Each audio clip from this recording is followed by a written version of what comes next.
Hi everyone, welcome back to another ham radio video. In August of 2024 at the Tokyo Ham Fair in Japan, Icom announced the IC-7760, which was the successor to the Icom 7700. Now, first look of the 7760, it reminded me a great deal of the Icom 7610 as far as its look, its layout, the buttons, knobs, screen size, everything. Very, very similar, but I gotta admit, the second radio it immediately reminded me of was the Kenwood TS990 because of that extra or dual sub display above the VFO knob. So as you can see in the Kenwood TS990 pictures here, you can clearly see that extra display above the VFO knob. And so the Icom 7760 reminded me a great deal of not only the 7610 as far as its looks, because they look very, very similar, but because of that extra or sub display, also the Kenwood TS990. Now, in this video, we're going to be comparing the Icom 7610 to the Icom 7760. But first, we're going to take a look at the Icom 7700 radio, the 7760's predecessor. We're going to briefly go over its history and highlight some of its noted features. And then next, we're going to get into comparing the Icom 7610 to the 7760. We're going to compare these head to head to see the similarities and noted differences between these two radios. We will then take a closer look at the layout of the 7760 and compare it to the layout of the 7610 to help us further analyze these two radios and their differences and their features. And at the conclusion of the video, I'll give you my thoughts on these two radios, the Icom 7610 and the Icom 7760. The Icom 7700 was announced at the 2007 Dayton Hamvention and went on sale in 2008 with a MSRP of around $7,000. The Icom 7700 was a super heterodyne single receive high-end HF transceiver with many of the features of its bigger brother and more expensive Icom 7800. Which was sold for around $10,000 and up. Some noted features of the Icom 7700. Now, these are just some of the highlights. There are so many features of this radio, so I invite you to look at the brochure of this radio. It featured a 7-inch TFT color LCD screen, a real-time spectrum scope, 200 watts of output on transmit at full duty cycle, has quad cooling fans, capable of 110 decibels of dynamic range, has the Digi Select feature from Icom, has 3 high-spec roofing filters, 15 kilohertz, 6 kilohertz, and 3 kilohertz, has 2 independent floating 32-bit DSP units, has USB ports for the USB keyboard, for operating Iridium PSK31 for decoding and encoding these, and for a flash drive for memory of its settings and for firmware updates. It had 4 antenna ports, has a digital voice recorder. Now in 2011, they updated the Icom 7700, as you can see in this brochure here.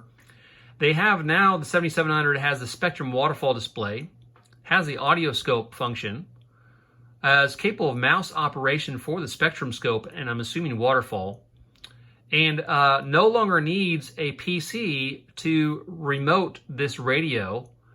So as you can see in the diagram, there's no longer a PC required to communicate remotely with this radio. So a big difference between that and the original 2008 release of the 7700, as you needed a PC in order to do remote operation. And it also featured enhanced digital voice recording. Okay, let's now compare the Icom 7610 and 7760 features and specs. So I have my chart here to help save us some time.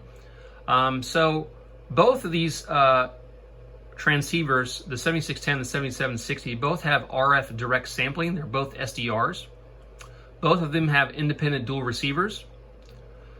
Transmit power, the 7610 is obviously 100 watts, while the 7760, like its 7700 predecessor, is a 200 watt transceiver. And the 7760, like its 7700 predecessor, does have 100% duty cycle at 200 watts. Now the Digi Select.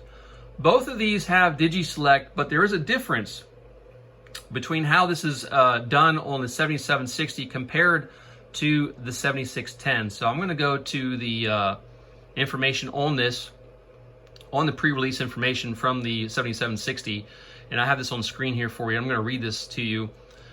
The DigiSelect or digital pre-selector is highly effective in rejecting out-of-band strong signals such as from broadcasting stations or multi operation.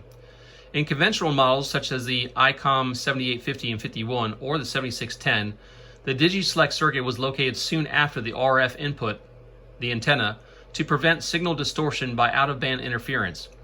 Even if the preamp was turned on, the noise figure, receiver sensitivity, could not be improved, as DigiSelect had an insertion loss due to its narrow bandwidth. In the 7760, which is a direct sampling system, DigiSelect prevents overflow due to unwanted out-of-band signals rather than signal distortion, and the preamp uses the AD converter to take full advantage of its dynamic range. When preamp is turned on in the 7760, the preamp enhances the intended signal first, then DigiSelect filters out unwanted out-of-band signals. This makes it possible that the preamp works together with the DigiSelect. So this is different from the previous models and radios, the 7610, the Icom 7850 and 7851. So this is a definite difference. And also you'll see the block diagram there showing the DigiSelect with low distortion and then the high gain with the preamp on. So anyway, I thought that was very interesting how that's changed a bit in this the architecture of this radio, the 7760, compared to some of the other radios that have DigiSelect. So next, let's go back to our chart here. Both of them have built-in antenna tuners. Both of these feature a 7-inch color touch TFT display. Bandpass filters. So let's take a look at the bandpass filters here. The 7610 has 13 bandpass filters, while the 7760 has 15 bandpass filters. And right now I'm trying to look for the thing I'm going to put on the screen here for you guys, showing these filters and how they're sharper on the 7760. So here we go. You should see this on the screen now. So again, 7610 has 13 bandpass filters, while the 7760 has 15. So on the screen you can see here, and I'll read this out. While the previous model covered HF bands with a 9 separated BPF or bandpass filters, that would be the 7700, the 7760 uses an 11 separated bandpass filters and HF bands, in addition, by employing sharp filters specialized for each amateur band. The bandpass filters efficiently attenuates out-of-band interference signals in the RF stage and prevents overflow of the AD converter. Now you can see in the charts here, they're showing how the 7760 on the left compared to the 7610 on the right, and you can see there's a noticeable sharper, narrower bandwidth on the BPF characteristics for the 7760 as compared to the 7610.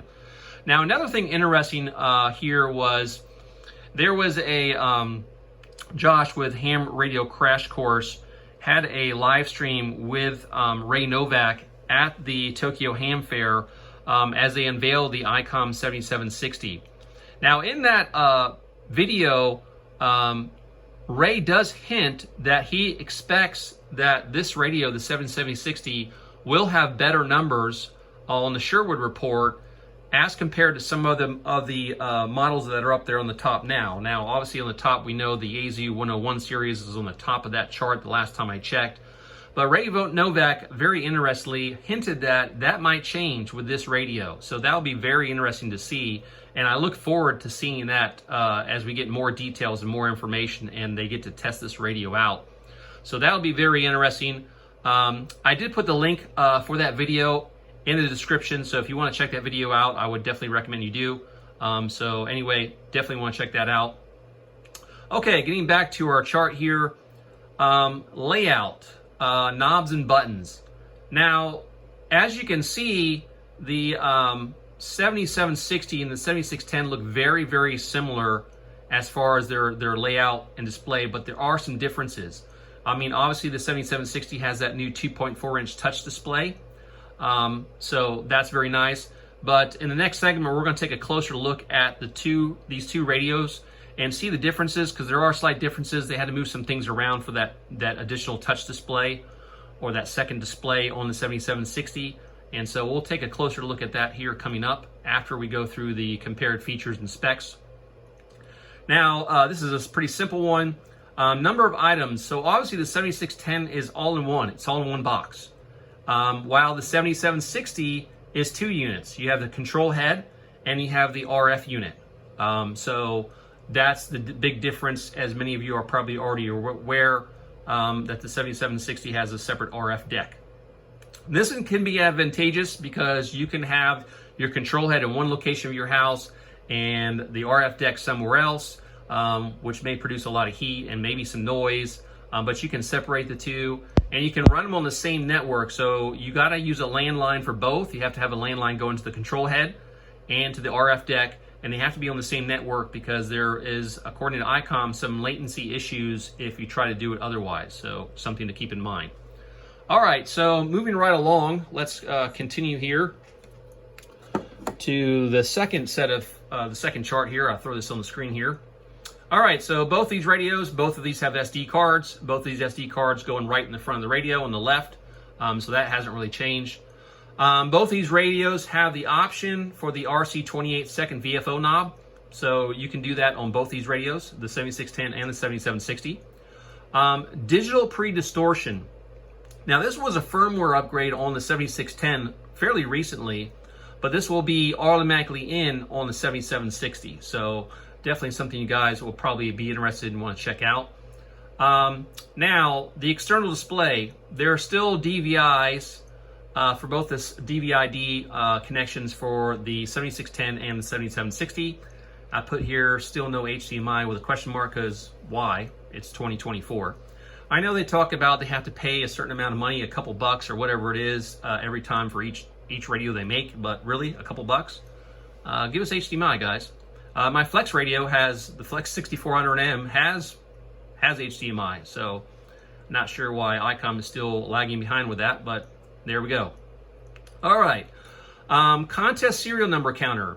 So both the 7610 and the 7760 have the contest serial number counter for CW, but the 7760 also has this counter for RTTY operations, so that's nice. The RSBA1 internal server, so both the 7610 and the 7760 have the server built in, so you don't need an additional PC to communicate between the radio and your network to your computer wherever you are to remote operate, so very nice. All right, so we'll get to this a little bit in the layout of the radios, but real quick, both these radios, the 7610 and the 7760, have a BNC for receive antenna in and out. Both of these have a BNC for a transverter. Both of these have a BNC for reference frequency input at 10 megahertz. And at the bottom here, we have RTTY, decode and encode. So both the 7610 and the 7760, you can use a USB keyboard to encode RTTY without needing a computer.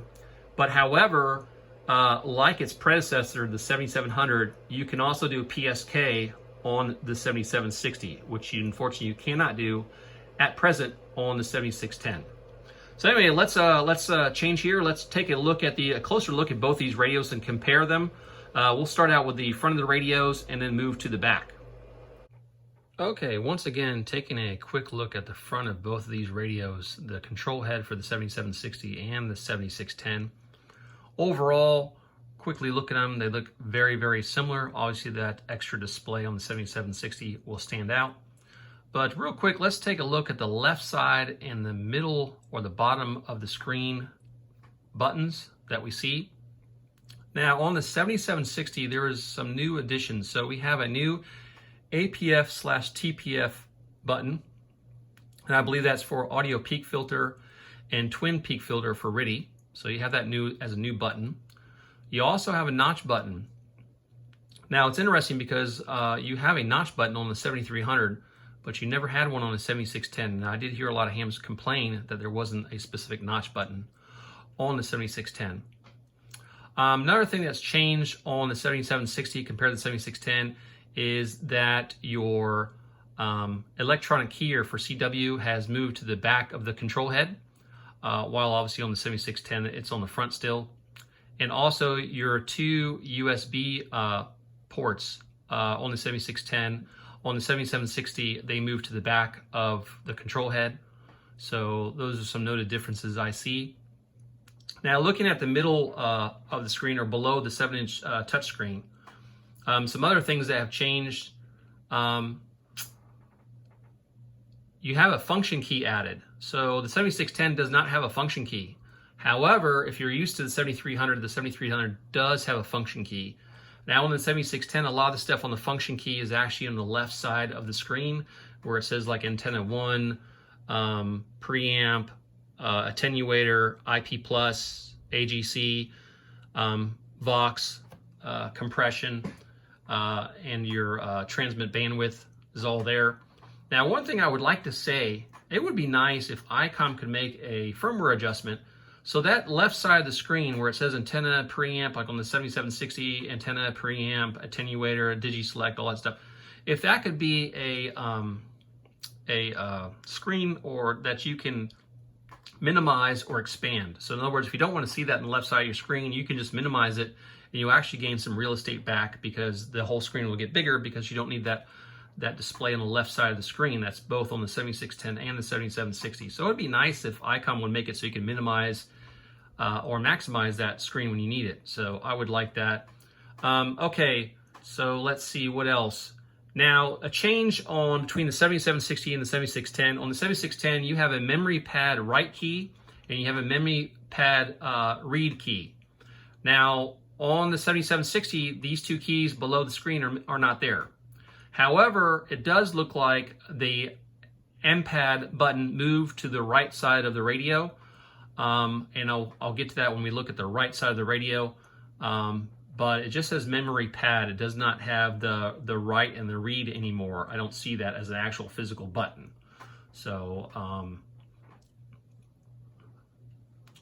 and on the thing, the auto tune that was also in kind of almost in the middle below the screen on the 7610 has now moved to the far right on the bottom of the 7760 next to the left of the VFO knob. So that's some noted differences on the left side of the 7760 and the middle of the 7760 compared to the 7610. Now let's take a look at the right side of the radio and see the noted differences here. Okay, now looking at the right side of the radio, first I wanted to correct one thing. So while we gained the APF TPF button on the left side of the 7760, that button is on the right side of the 7610. So I wanted to correct that, not to make you think it was a new button or feature, but it is on the 7610. It's just located on the right side. Obviously, real quick, so obviously we lost the keypad from the 7610 for this 2.4-inch touch display. Which I'm not complaining about. So obviously that's one of the biggest differences with this new radio here. The other thing is let's see, now real quick, talking about the 2.4-inch touch sub-display, this can show a number of things. You can show the band stack register, the filter effect, and it also can show all the meters, all the various meters. So I really like this. I do like to see the meters when I'm transmitting using either the 7300 or the 7610. And it is so nice to have a radio where I can see those meters while seeing the waterfall display or the main display. So I really do like that feature, as I'm sure a lot of hams really like that. But again, reminds me a lot of the Kenwood TS990. But anyway, we've been over that already. Another noted difference is the multi-knob moved to the top right. So in the 7610, the multi-knob is to the left of the keypad. On the 7760, it's moved to the top right, as you can see. And some of the buttons that we have around the keypad, the change button, the dual watch button, split, have also been moved over below the multi-knob on the 7760. Now, something else that's noted, the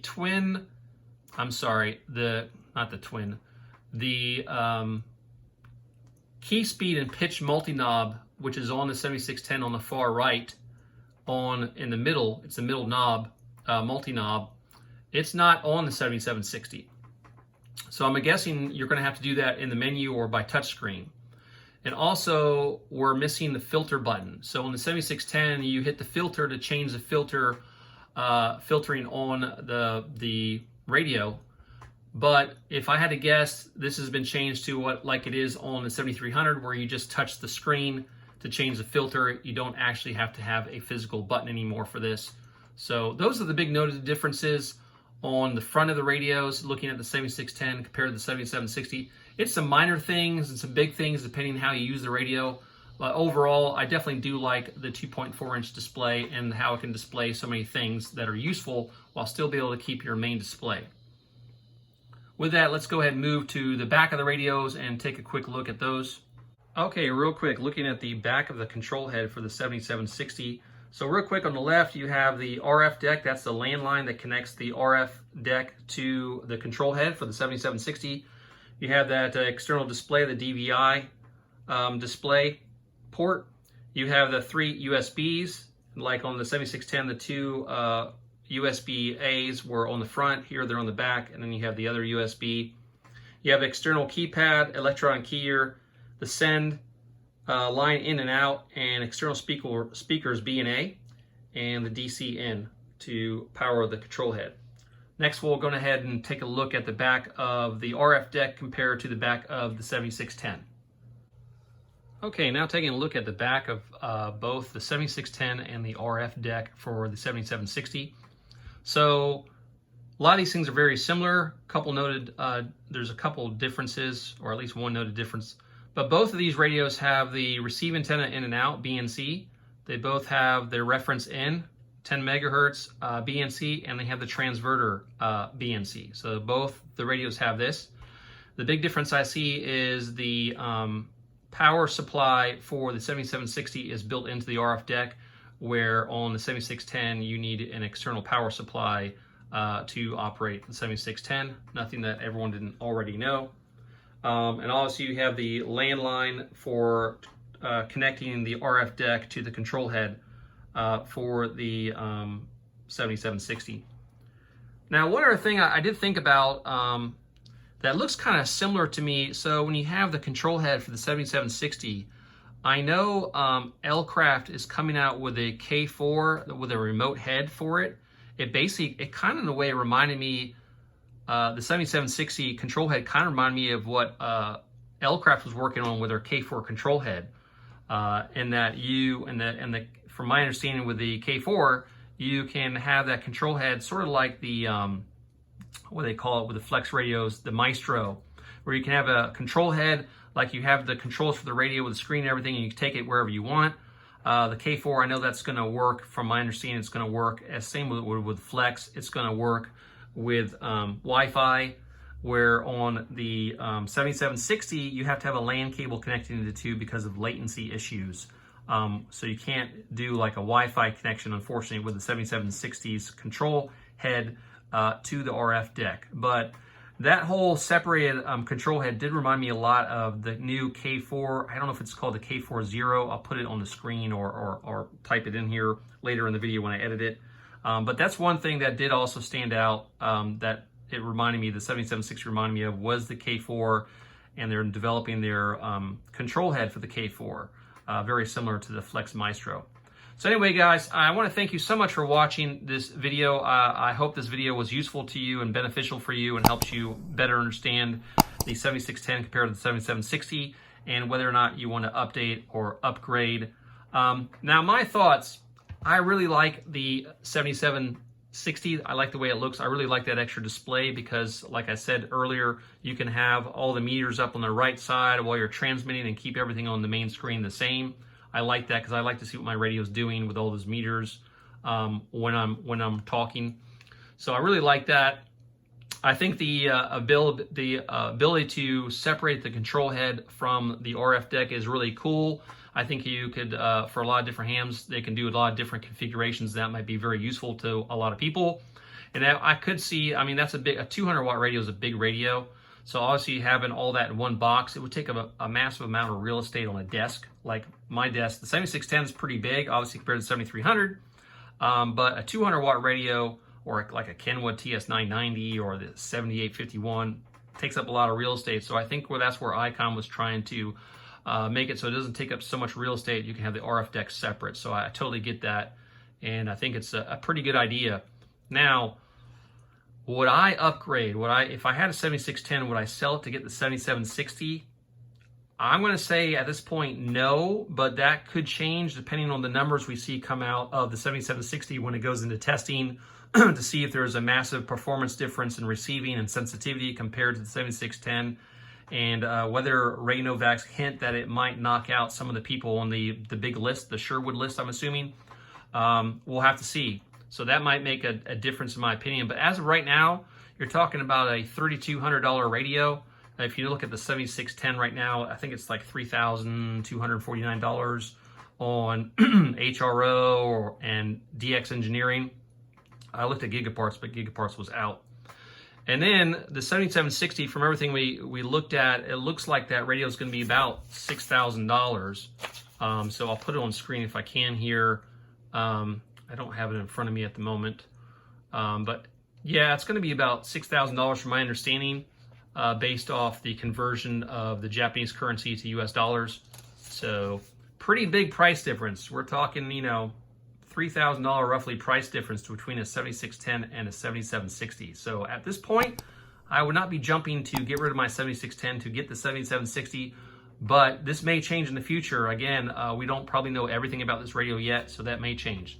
Anyway, guys, thank you so much for joining for me another video, a ham radio video. I appreciate you. Appreciate it. Please hit like and share and subscribe. Thank you, and 7 threes. Darling, I've been tempted by the darkness, telling me that I should throw